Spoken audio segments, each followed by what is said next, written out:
So about 8 months ago, you might have seen a video of me buying an old 60 Series Land Cruiser. So I have to say this at the beginning, this is a disclaimer. I'm not a professional, I'm not giving professional advice. I don't recommend you do this if you aren't a professional. There are many risks involved here, and I wouldn't recommend you doing this unless you had the proper skills or knew what you were doing. This is just my personal experience, and I'm not advising any work be carried out.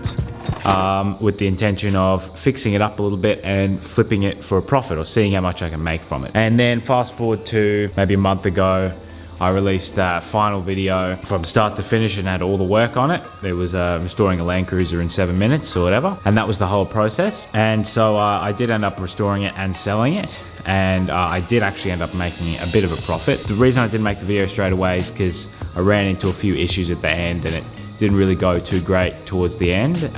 It's been a few months now, so I'm going to do the full price list, everything I spent on it, how much I bought it for, everything I spent, how much I sold it for, and then realistically how much profit that was. I won't be taking into account the time I spent, which was about 6 months. I won't factor that in because that didn't really bother me. I just sort of wanted to do this to sort of get a bit of extra money and make a few videos. So one thing I wanted to talk about is how my experience was with flipping it and buying it. How easy was it? What did I have to do? Because a lot of people do actually think about doing this. Obviously not everyone has the facilities or capabilities to do it. If you only got just a tiny little shed with one bay like I used to have, you can't really do it. I would have used to love to have done this. So really the reasons you would do this is obviously one, you can potentially make a bit of money. I wouldn't recommend doing it as a full business, but just as something fun.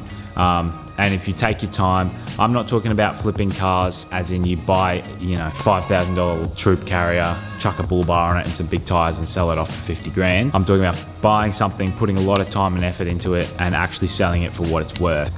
So you can make a bit of money, but more sort of something you want to do. And the second reason obviously is to advance your skills, which I certainly did, and that's one reason why I wanted to do this with this car. And I put a lot of effort, and at the end it was a full car that I got. I got a roadworthy for it. It was a full functional car. I didn't just shill it off to somebody. So yeah, so they're sort of the reasons you might want to do it, but just sort of think about whether you can do it. I only was able to do it because I could do all the work myself. So that's how I did it. Now I'll break down exactly how much it costs and how much I got.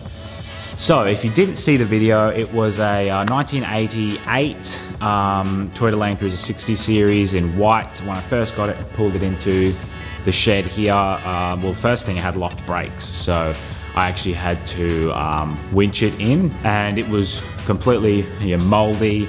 Not even just the inside was moldy, the outside was actually moldy. The paint had molded. That's how long it had been sitting. It's sitting for about 5 or 6 years, I believe. Hadn't been started in over 3. The first thing I ended up doing was obviously doing the oils and stuff like that, but I ended up not getting the car started at that time, so I went through and painted it and went on from there, did the rust repairs.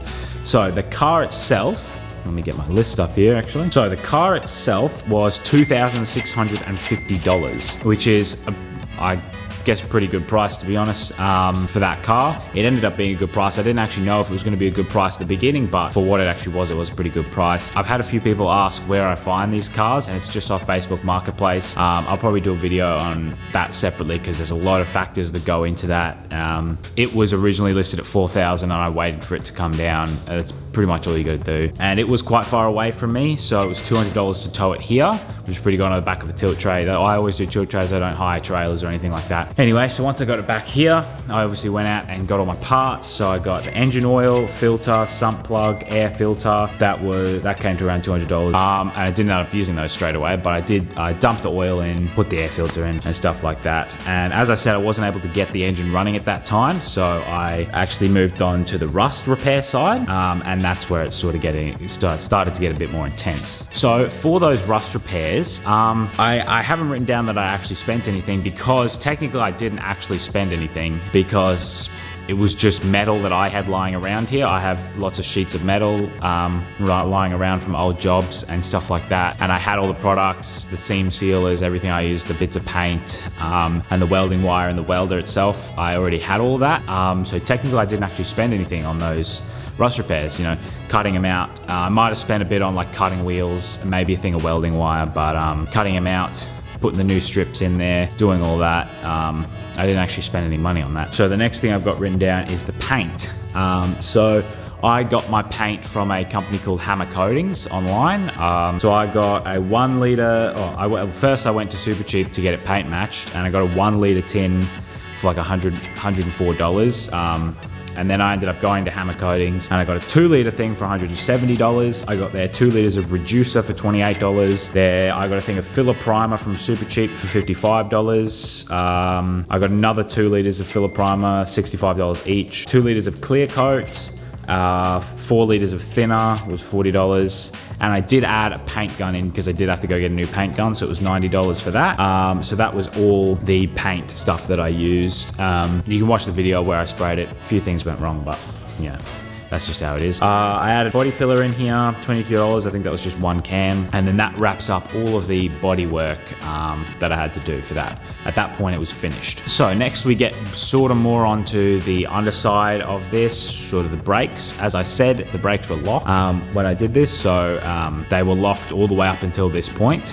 So I originally thought it was the fronts, even though the fronts are just disc brakes, which don't usually lock up. I pulled them up and took them apart. There's a video on my TikTok where I rebuilt the calipers and I got new brake rotors. So the brake rotors were $87, slave cylinder for the gearbox $25. I got the wheel cylinders for the back, $33. I snapped the wheel studs, so that was $6. Brake hoses for the front, $18. I had a rubber pedal cover for $11, and the caliper repair kit, $21. For some reason I have here 3 cans of grey paint. Oh, sorry, yeah, so the bumper, the front and rear bumper, I restored those because it was that factory rear bumper, which is really expensive and really nice. I just got some green paint from Supercheap, $66. So yeah, that was for the underside. It was the rear brakes that were locked. I had to just take them out. You sort of have to click those wheel cylinders out a little bit, take them off, get new wheel cylinders in there, put them back on. So this is when I sort of started working on the inside again. None of the gauges on the inside worked for oil pressure or temperature, so I got SAS ones. So I got an oil pressure gauge adapter, it's $26. I got the oil pressure gauge itself, $90. A gauge holder, $31. At the same time, I got a kit of build bit of polish for $33. I have that written in here for some reason. And so that was a good, so I could test that fuel pressure, and I ended up getting it started, which was really good. It just started straight away, but I couldn't turn it off. There's a little thing called, on the 2H motors, there's a little thing called the EDIC motor, and it moves a rod forward and back to cut your fuel off. And what that ended up being was the fuel control relay. It's a thing underneath the dash. They get rusted out super easily, so I had to get a new one of those for $150. And the other thing was that the glow plugs didn't work, so it was really hard to get it turned on. So I went and got a new glow plug relay, a preheat timer, sorry, $125. So I did get it started, and it was working absolutely beautifully. Oil pressure was really high, so with these you got to go get a bigger oil pressure relief valve to suit the worn out housing, and that was $56. Speedo wasn't working, so I got a new Speedo cable for $25. Then I went through and flushed all the brakes, so $60 for brake fluid, and that was pretty much all that. And that means I could actually get it going, and I actually drove it out of the shed and put it in that bay with the hoist over there. So then I started working on the underneath. You might have seen that video restoring a Land Cruiser underbody. So that's where I stripped the whole thing back. So what I had to get for that was some high heat exhaust paint, $17, a tin of chassis black, which is a Septone product from Supercheap. It's just black paint, but it sticks on there real nice and good. That was $75. Degreaser, $55. That was pretty much all I needed for under there that I didn't already have, that I used. Obviously I had all the drills, the brushes and everything like that. So just went through and did that whole thing. And then back up on the top, I had to get a new windscreen and windscreen rubber. So it was $110 for the windscreen rubber, and it was $150 for the windscreen. Then I put that in. It took me so long to get that in. That's another thing I learned. You really got to do that right, or it's going to take you forever. I got a full set of glow plugs, $137, just to make sure it would start nice and quick, which it did. It started, second crank. But the issue was, it still wasn't starting after I got those new glow plugs. It was still starting, after it would sort of take a long while to crank. So I had to get a new battery, and as soon as I put that new battery in, it would just immediately start up. It was just insane. So that new battery was $260, a bit of glass sealant for $25 to put that windscreen in. Then little things, a washer bottle cap, because for that washer bottle, the cap had been broken. I had to get a new clutch master cylinder because the clutch wasn't feeling great, and I pulled it out and it was just full of mud. That was $82. New wiper blades, $40. The brake master as well, because the brakes were a big problem, and that ended up being the problem at the end that lost me money. But I still got the new brake master cylinder, new bulbs for the brake lights and indicators to make sure they all work. Then I went to try and get a roadworthy, and the roadworthy guy told me a bunch of stuff that I needed to get. So this was a bunch of extra expenses. I needed to do these swivel hubs. So I did them myself. So it only cost me $142 for the swivel hub kit. The leaf spring bushes, that was $329.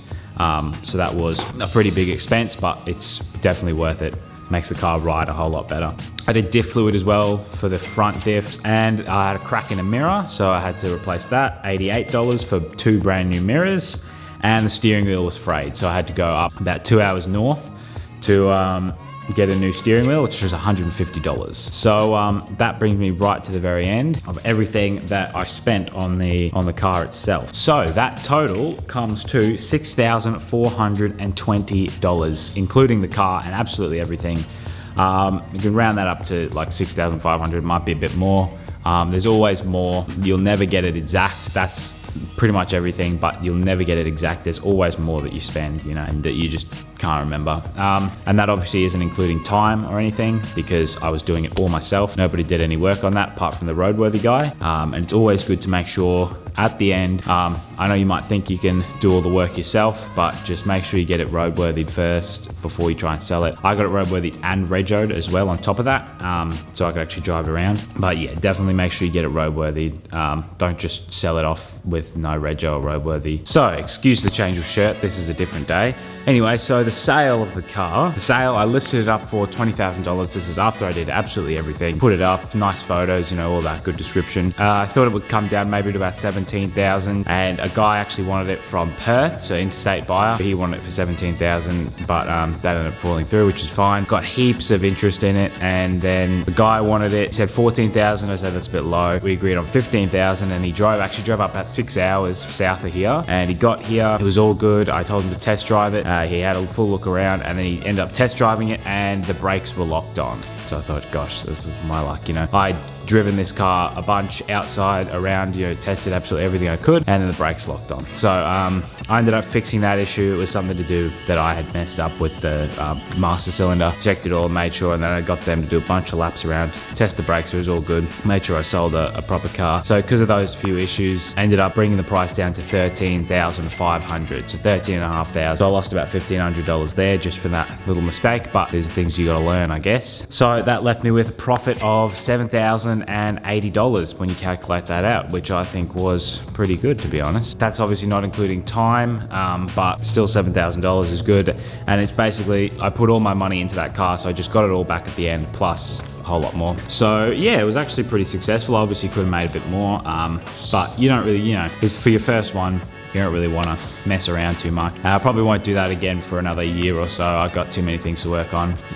But it did go successfully, I'd say. The only thing it did stop me from making this car here that I started the whole channel for, the whole reason I'm doing anything is to make this HJ47 behind me. But, you know, we all need to make the money somehow. This is sort of a realistic way of doing this. You know, it's not just like one day I'm pulling in $1,000 worth of parts. This is sort of, you see how it gets done, basically. But yeah, that's basically what I did, how I did it, how much I made, whether you can do it. So hopefully from now on, you'll see exclusively videos on this HJ47 now until the end of time. Anyway, I'll see you on the next one.